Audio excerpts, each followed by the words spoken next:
यहाँ तक क्लियर है बेटा? कोई प्रॉब्लम तो नहीं है आप लोगों को? नेक्स्ट न्यूमेरिकल हम कर रहे हैं अगला। नेक्स्ट जो है वो 17.11, वो आपका है numerical basically de Broglie law से, जो कि मैंने परसों की क्लास में करवाया था, तो वो मैं अभी इसके बाद करवाती हूँ। तो पहले मैं सारे कॉम्प्लेक्स इफेक्ट के न्यूमेरिकल करवा दूँ, उसके बाद फिर मैं आपको बाकी टॉपिक्स के भी न्यूमेरिकल करवा दूँ। ठीक है बेटा? तो अभी आ जाइए आप लोग, एक काम करें जी, 17.4 पर आ जाइए। 17.14 sorry.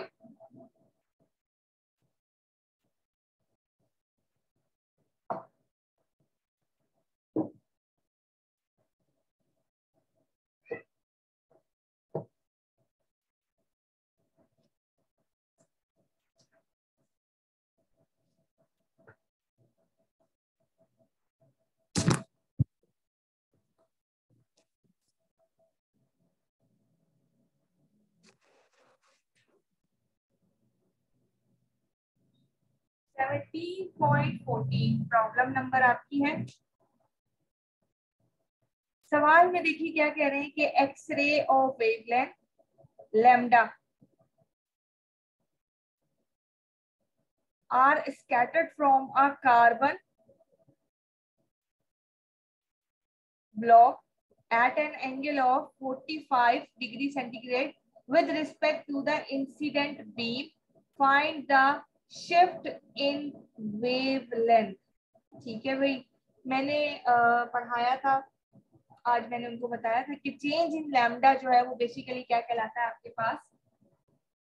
Lambda is shift in wavelength. ठीक है, जब भी वर्डिंग यूज होगी शिफ्ट इन वेवलेंथ, उसका मतलब है आपको चेंज इन लैम्डा दिया गया है और एंगल आपको यहाँ पर दिया हुआ है 45।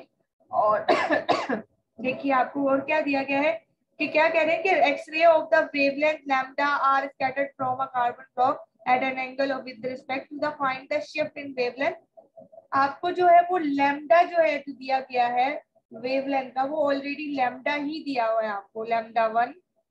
देखिए किसकी बात करें कि किसके ये लैम्डा है, स्कैटर्ड हो रहा है वेवलेंथ, और आखिर में देखिए लिखा हुआ है with respect to the incident beam. तो इंसिडेंट बीम के लिए मैंने हमेशा आपको बताया कि क्या यूज होगा। बीम बेसिकली क्या होता है, वेव ऑफ द लाइट। ठीक है, लाइट होती है एक वेव कर रही होती है, उसको हम बीम कहते हैं। तो भाई आपको जो है वो यहाँ पर वेवलेंथ यानी लैम्डा 1 दिया हुआ है और वो लैम्डा 1 ही दिया हुआ है। क्या आप इसको ये भी कह सकते हैं इंसिडेंट बीम, यानी lambda incident is equal to the lambda 1। और थीटा कितना दिया हुआ है आपको 45। और फाइंड क्या करना है, शिफ्ट इन वेवलेंथ। तो शिफ्ट इन वेवलेंथ क्या होता है भाई, डेल्टा लैम्डा, और ये किसके बराबर होता है, लैम्डा 2 माइनस लैम्डा 1। ये आपको मालूम करना। चलिए जी, सोल्यूशन। कॉम्पलेक्स इफेक्ट की बात हो गई, shift wavelength, scatter wavelength, scatter beam और स्कैटर फ्रीक्वेंसी, इंसिडेंट फ्रीक्वेंसी, ये तमाम वर्ड से हमें पता चल गया कि हमारे पास जो न्यूमेरिकल है वो कॉम्पलेक्स इफेक्ट का है, इसलिए हम यूजिंग फॉर्मूला लिखेंगे। जी क्लास, अभी हमने कॉम्पलेक्स इफेक्ट का फॉर्मूला किया था, तो वो किसके बराबर था हमारा, lambda 2 minus lambda 1 is equals to the h upon m naught c का square and 1 minus cos theta. अच्छा देखिए क्लास, स्क्वायर नहीं आएगा यहाँ पर। ठीक है, चले जी क्लास,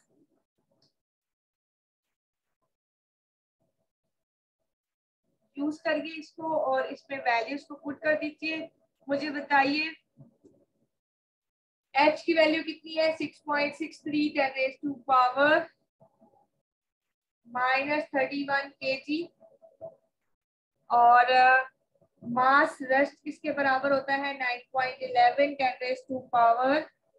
अच्छा मैंने जो है वो पीछे -3 लिखवा दिया था, उसको -31 कर दीजिएगा। पीछे वाले न्यूमेरिकल में मैंने -3 लिखवा दिया था, उसको -31 कर दीजिएगा। और आपके पास c की वैल्यू कितनी है, 3 × 10⁸ मीटर पर सेकेंड। तो चले क्लास, ये आप लोगों का होमवर्क है, ये आप लोग खुद कर आएंगे, ठीक है। कुछ भी नहीं करना इस फॉर्मूले में। λ2 - λ1 ऐसे ही रहेगा। h की जगह क्या पुट करोगे, 6.63 10⁻31, m नोट की जगह 9.11 10⁻31, c की वैल्यू पुट कर देंगे 1 - cos थीटा। थीटा कितना है बेटा, 45। तो इसको यहाँ पुट करेंगे और इसका आंसर आप बुक से मैच कर लीजिएगा। अगर आंसर इसका सही नहीं आए तो मुझसे डिस्कस कर लीजिएगा, मैं बता दूंगी कि क्या मिस्टेक हुई है, ठीक है। आया आज क्लास में आए नहीं है, बस 3 बच्चे आए हुए।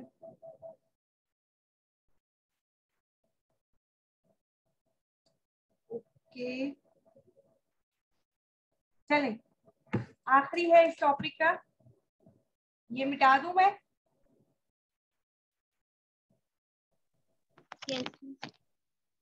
इसका लास्ट टॉपिक है, लास्ट न्यूमेरिकल जो कॉम्प्लेक्स इफेक्ट का है वो है आपके पास 17.19 पर आ जाइए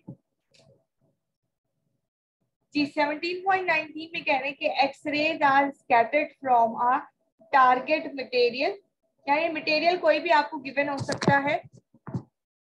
the scattered radiation is viewed at an angle of 90, इसका मतलब है थीटा आपको दे दिया गया है आराम से 90 का। With respect to the incident beam find the Compton shift in wavelength. Compton shift in wavelength किसके लिए बराबर होगा, हमेशा याद रखिएगा। अभी मैंने आपको बताया कि कॉम्पटन शिफ्ट वेवलेंथ इसके बराबर होता है लैम्डा के, और यही आपको मालूम करना है, ठीक है। चलें जी क्लास, तो सॉल्यूशन यूजिंग फॉर्मूला बता दीजिए मुझे। यूजिंग फॉर्मूला क्या यूज करेंगे आप लोग, वही λ2 - λ1 is equals to h upon m nought c 1 - cos theta. तो भाई λ2 - λ1 किसके बराबर है, इसकी जगह मैं डेल्टा लैम्डा लिख सकती हूँ।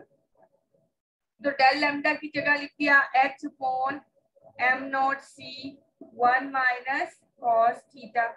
तो वैल्यूज पुट कर दीजिए यहाँ पर, ये रहा लैम्डा डेल्टा लैम्डा, और h की वैल्यू कितनी है 6.63 10⁻31, और m नॉट की वैल्यू आपके पास क्या है बेटा 9.11 10⁻31 मल्टीप्लाई बाय 3 मल्टीप्लाई बाय 10⁻8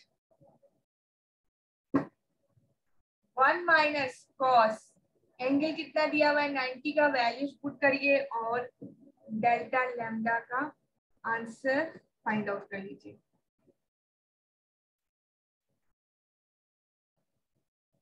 ठीक है।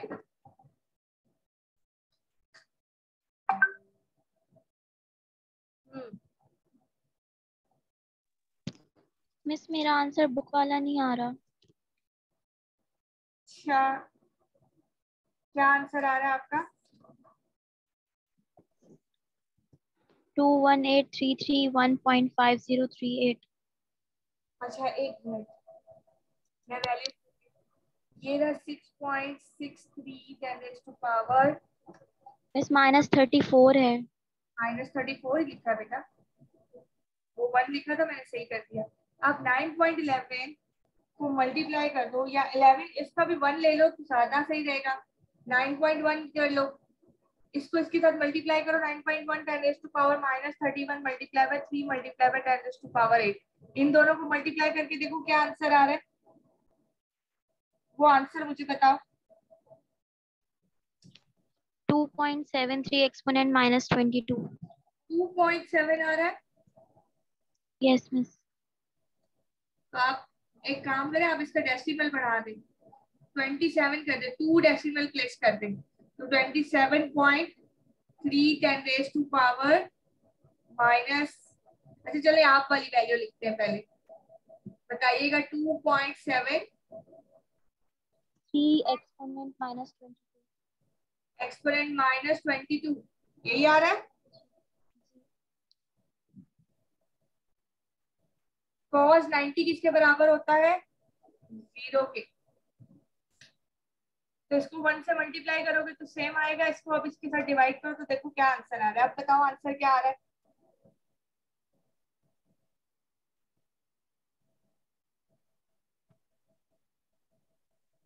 इसमें सब आ गया बुक वाला। जी, अब आ गया बुक वाला आंसर। बुक वाला आंसर आ गया, बता दीजिए बेटा। 2.4 2 एक्सपोनेंट -12। एक्सपोनेंट -12। -12 और लैम्डा की यूनिट क्या होती है? एम। ठीक है बेटा, तो ये आपके पास क्या आ गया? शिफ्ट कॉम्पटन वेवलेंथ आ गई 2.42 10⁻⁻12। ये कुछ न्यूमेरिकल्स है। अब आप लोगों को मैं एक काम दे रही कि आपने क्या करना है कि 10 ईयर ओपन करना है और 10 ईयर के तमाम कॉम्पटन इफेक्ट के जितने भी न्यूमेरिकल्स हैं उनको सॉल्व करके आना है मंडे को। ठीक है, तो कॉम्पटन इफेक्ट का कुछ भी नहीं करना, कोई चीज नहीं है, बस ये एक फॉर्मूला याद कर लो कॉम्पटन इफेक्ट का। किसके बराबर है भाई? λ2 - λ1 = h/m0c 1 - cos theta. Incident wavelength के लिए क्या यूज करोगे? λ1। स्कैटर्ड वेवलेंथ के लिए क्या यूज करोगे? λ2। अगर इंसिडेंट फ्रीक्वेंसी होगी तो λ1 की जगह क्या आ जाएगा? v1 μ1, और λ2 की जगह अगर स्कैटर्ड फ्रीक्वेंसी आ जाएगी तो क्या आ जाएगा? μ2। बाकी पूरा फॉर्मूला सेम रहेगा। क्लियर है यहाँ तक? चलो जी, अब आ जाओ। नेक्स्ट टॉपिक है आपका डी ब्रोगली के न्यूमेरिकल्स हैं आपके।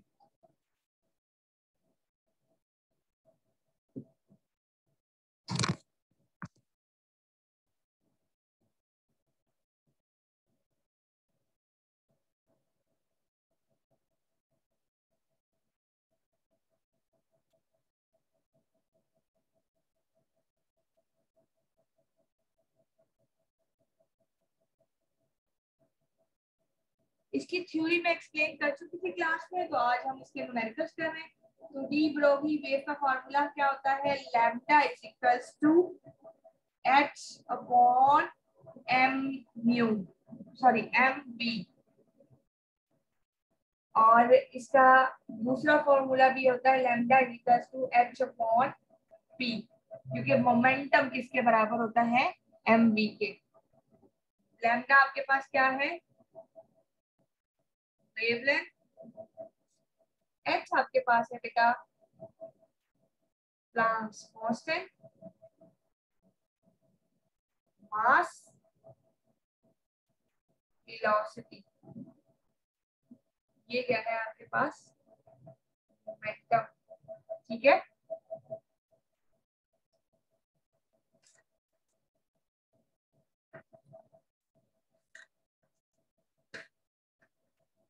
चलिए आ जाइए 17.8।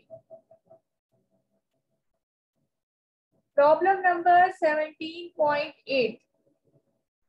What will be the work function? Sorry, not problem number 17.8. It's a photoelectric effect. I think next page पर है आपकी। हाँ सॉरी, 17.11 है आपकी। प्रॉब्लम नंबर 17.11 कह रहे हैं कि find the wavelength of a 2.0 gram light ball. एक बॉल है जो कि लाइटिंग वाली बॉल है, ठीक है, मूव कर रही है किस वेलोसिटी के साथ? नंबर 1 मिलीमीटर पर सेंचुरी, नंबर 2 1 मीटर पर सेकेंड। ठीक है, तो इसको पहले तो मैं सवाल यहाँ पर लिख लूं ताकि आप लोग जो है सवाल को बोर्ड पे लिखा हुआ होगा तो ज्यादा अच्छे से मैं आपको समझा सकती हूँ। 17.11 प्रॉब्लम है आपकी, कह रहे हैं find wavelength of a 0 gram light ball moving with velocity। ए आपको दी गई है, वेलोसिटी कितनी दी गई है, एक बार आपको सेंचुरी में दी गई कि 1 मिलीमीटर पर सेंचुरी, और दूसरी दी गई है 1 मीटर पर सेकंड। यानी एक बॉल है, लाइट सी छोटी सी बॉल है जिसका वेट कितना है 2.0 ग्राम है, और उसकी जो है वो वेवलेंथ मालूम करनी है। वो बॉल जो है वो किसके साथ, किस वेलोसिटी के साथ मूव कर रही है। नंबर 1 ए पार्ट 1 मिलीमीटर पर सेंचुरी और दूसरी है 1 मीटर पर सेकेंड। तो डाटा बना दीजिए। डाटा के हिसाब से क्या मालूम करना है, लैम्डा मालूम करना है, क्योंकि लैम्डा किसको कहते हैं, वेवलेंथ को। मास कितना दिया गया है, m = 2.0 ग्राम, और इस ग्राम को आप पहले किलोग्राम में चेंज करेंगे, तो किलोग्राम में जब इसको आप चेंज करेंगे तो ये आ जाएगा 2 × 10⁻³ kg। 1000 से इसको डिवाइड कर देंगे तो -10⁻³ kg आ जाएगा। पार्ट ए आपको दिया गया है 1 मिलीमीटर पर सेंचुरी। मैंने आपसे पहले भी कहा था कि बेटा जब भी आपको कोई वेलोसिटी या फिर टाइम दिया जाए, वेलोसिटी जो है वो टाइम के साथ दी जाएगी, सेकंड और इयर्स और डेज में, तो हम पहले उसको कन्वर्ट करेंगे। ठीक है, तो सबसे पहले आ जाइए हम इसको कन्वर्ट करते हैं।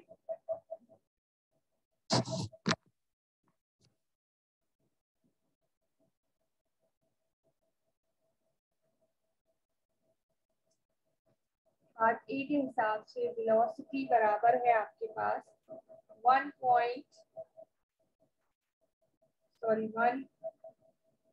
मिलीमीटर पर सेंचुरी। ठीक है, नजर आ रहा है सबको।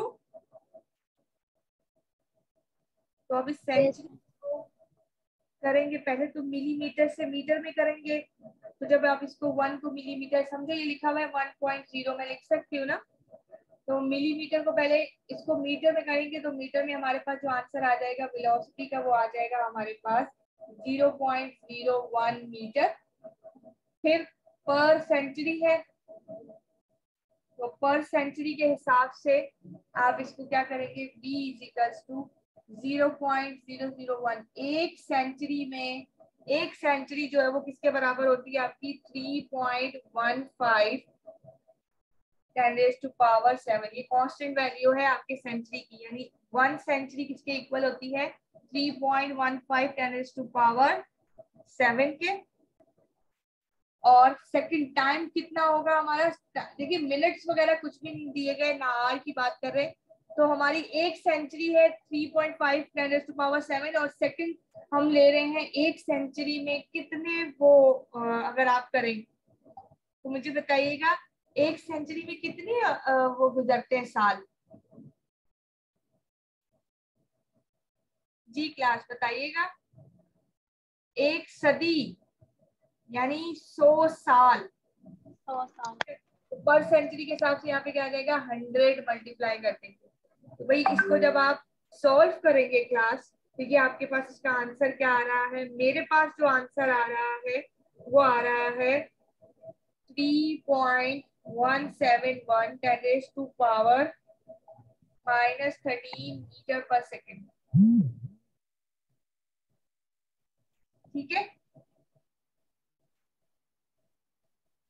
वेवलेंथ की बात हो रही है, वेलोसिटी की बात हो रही है, मास की बात हो रही है, तो सिंपली यहाँ पर क्या यूज होगा, डी ब्रोगली फॉर्मूला। क्या है formula, lambda is equals to H upon M B. Values put कर दीजिए।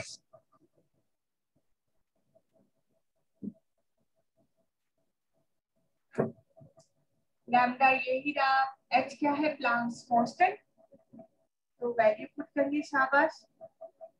6.63 10 raised to power -34 divided by mass कितना आपने मालूम किया था, 2 multiply by 10 raised to power -3 multiply by century का आंसर आपके पास क्या आया था, 3.171 10 raised to power -13। तो आपके पास यहाँ पर लैम्डा का आंसर आ गया 1.045 10 raised to power -18, और वेवलेंथ की यूनिट क्या कहलाती है आपके पास, मीटर कहलाती है। तो ये तो आपने मालूम कर ली wavelength with part A century के साथ। अब आपके पास दूसरी है बहुत ही आसान, बी पार्ट में आपको क्या दिया गया था, वेलोसिटी कितनी दी गई थी, 1 मीटर पर सेकेंड। सिंपली कुछ भी नहीं करेंगे, lambda is equals to H upon M B.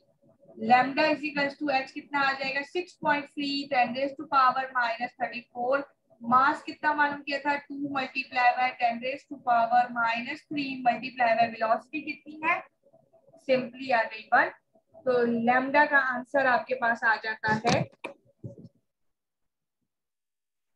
3.315 10 raised to power -31 metre.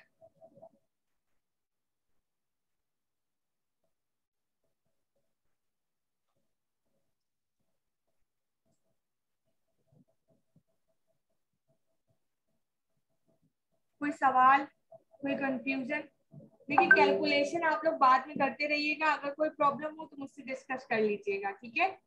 अभी क्लास को आगे कंटिन्यू करते हैं। कोई भी सवाल हो, आप लोग का ग्रुप बना हुआ है, उस ग्रुप में आप लोग डिस्कस कर सकते हैं एनी टाइम, मैंने आप लोगों को कभी मना नहीं किया। तो नेक्स्ट आपका न्यूमेरिकल है 17.12।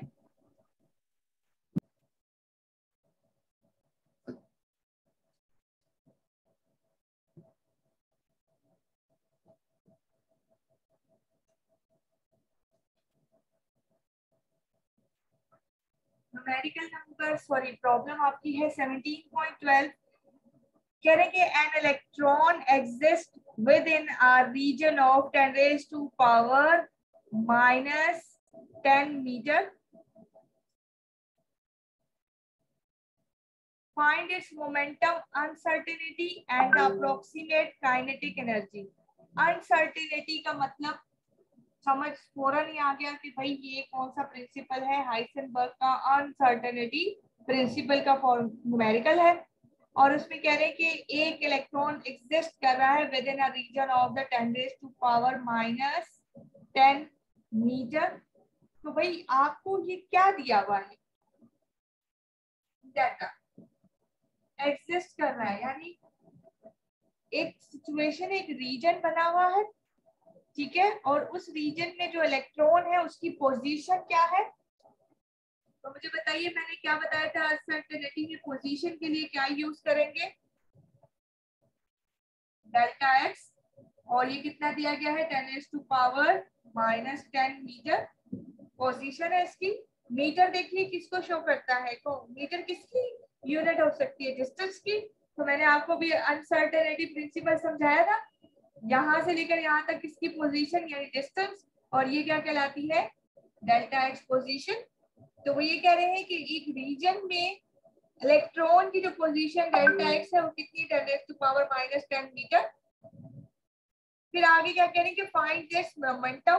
तो अनसर्टेनिटी प्रिंसिपल में मोमेंटम के लिए हम क्या यूज करते थे, डेल्टा पी, जो कि आपको मालूम करना है, and find the approximate kinetic energy. तो काइनेटिक एनर्जी भी मालूम करनी है, अप्रोक्सीमेट का शॉर्ट फॉर्म लिख देंगे,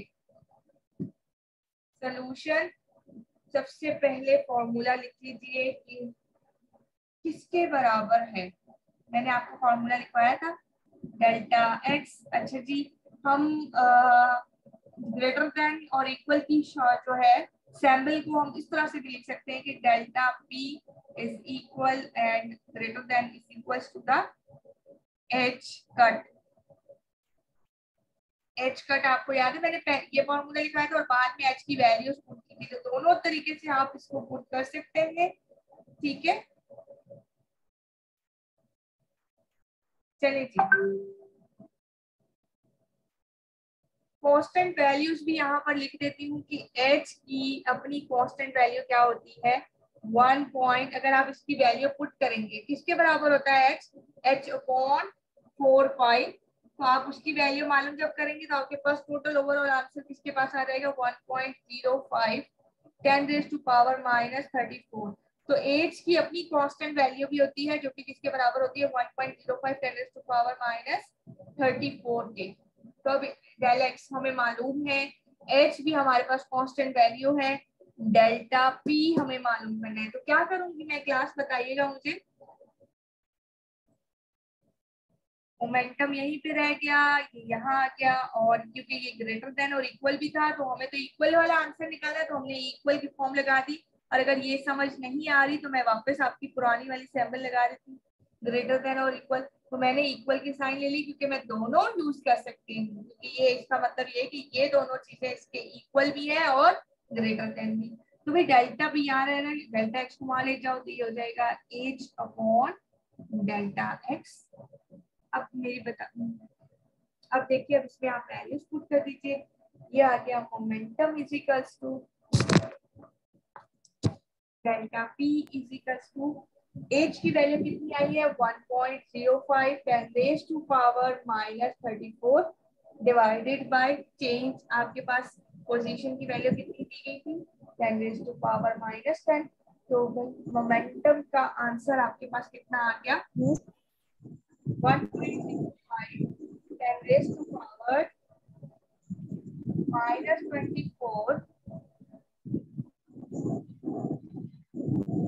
किलोग्राम डैश मीटर पर सेकेंड। ठीक है, मीटर पर सेकेंड, एंड यहाँ पर आपके पास एच की वैल्यू आ गई। तो ये था आपका मोमेंटम। अब आपको क्या मालूम करना है काइनेटिक एनर्जी। बताइए काइनेटिक एनर्जी का फॉर्मूला क्या होता है बेटा। Half M V square.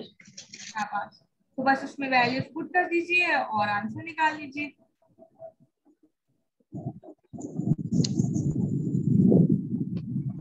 Kinetic energy is equals to 1/2 mv का स्क्वायर।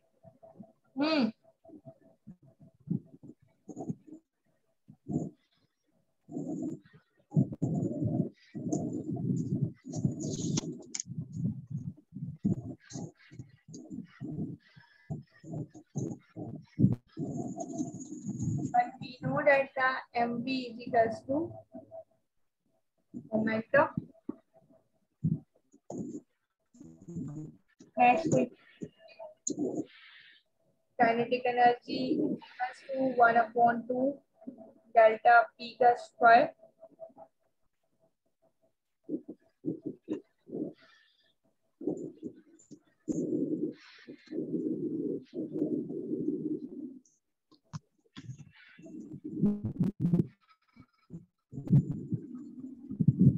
क्लास इसमें वैल्यूज पुट करके अपना आंसर निकाल लें। और मेरा ख्याल है मगरिब की अजान का वक्त हो चुका है नमाज का, तो इंशाल्लाह नमाज के बाद दोबारा से क्लास कंटिन्यू करेंगे ताकि आज इस चैप्टर के न्यूमेरिकल्स जो है वो खत्म हो जाए। तो मैं इसके नमाज पढ़ लें आप लोग भी, नमाज के बाद इंशाल्लाह क्लास को कंटिन्यू करेंगे और फिर इसकी रिकॉर्डिंग्स जो है वो मैं आपको ग्रुप पे भेज दूंगी। तो अभी एक काम करें, इसको यहीं तक रहने दें, ये न्यूमेरिकल मैं आपको खुद कंप्लीट करवाती हूँ नमाज के बाद। 10 मिनट की ब्रेक ले लें और उसके बाद कंटिन्यू करेंगे क्लास। अल्लाह हाफिज।